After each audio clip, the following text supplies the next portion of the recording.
Good morning, sir. Good morning, classmate. I'm Angeline Devaras, and the topic that I am going to discuss today is the traffic operation and control. So, what is traffic operation and control? It involves vehicular and pedestrian traffic around the construction zone, accident or other road disruption, thus ensuring the safety of emergency response teams, construction worker, and general publics. Also, it includes the use of CCTV and other means of monitoring traffic by local or state roadways authorities to manage traffic flow and providing advice concerning traffic congestion. So, traffic control.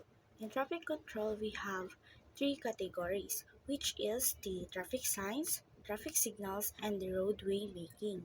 So first, let's define what is traffic signals. Traffic signals are provided to our road intersections. These are control devices which direct or stop the traffic using the red and green signals. So there are types of traffic signals, which is the traffic control signal, pedestrian signals, and special traffic signals. So what is control signals? Control signals is this is the if familiar ta dira sa Sandawa Road kanang traffic light dira that's the traffic control signals. Ato makita na red, green, and orange. Then pedestrian signals pedestrian kung asa ta mangagi and kung asa pwede safe mo agi ug asa jud dapat mo agi ang tao.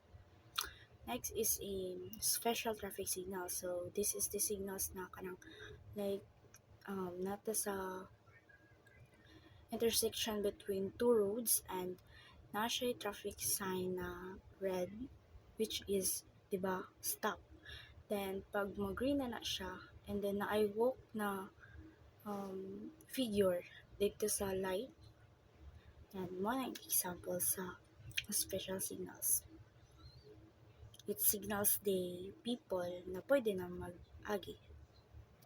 So, for example, sa traffic signals is we have the red. So, if makita ta red na traffic signals, it indicates stop. And pag yellow naman is prepare na, prepare to stop or prepare to go. If green, so green na to go. So next, we have the traffic signs. Various traffic signs have been recognized by the Government of India through Motor Vehicle Act 1939. As per IRC, traffic signs are of three types, which is regulatory, warning, and informatory. So first, let's define what is regulatory signs. Regulatory signs are used to inform the road user about the law, regulation, prohibition. The various regulatory signs are as follow, which is the stop, give way, speed limit, no parking, direction control, and prohibitory.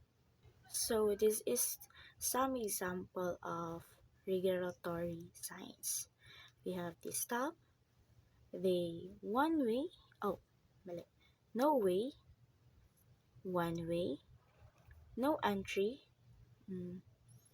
one way,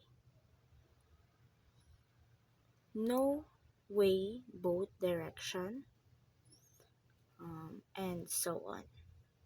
So second, we have the warning sign.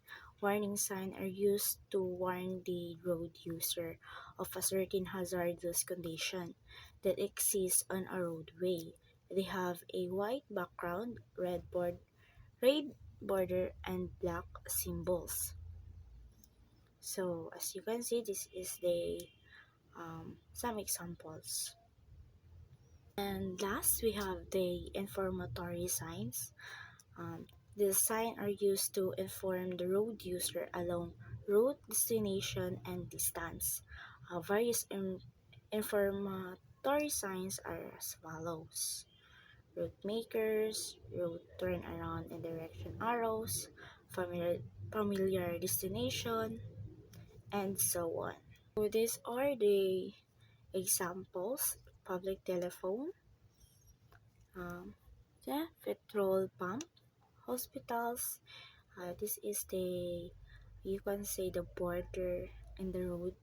It indicates um, how many kilometer para maabot mo siya, or what is the next destination na imuhang maduan.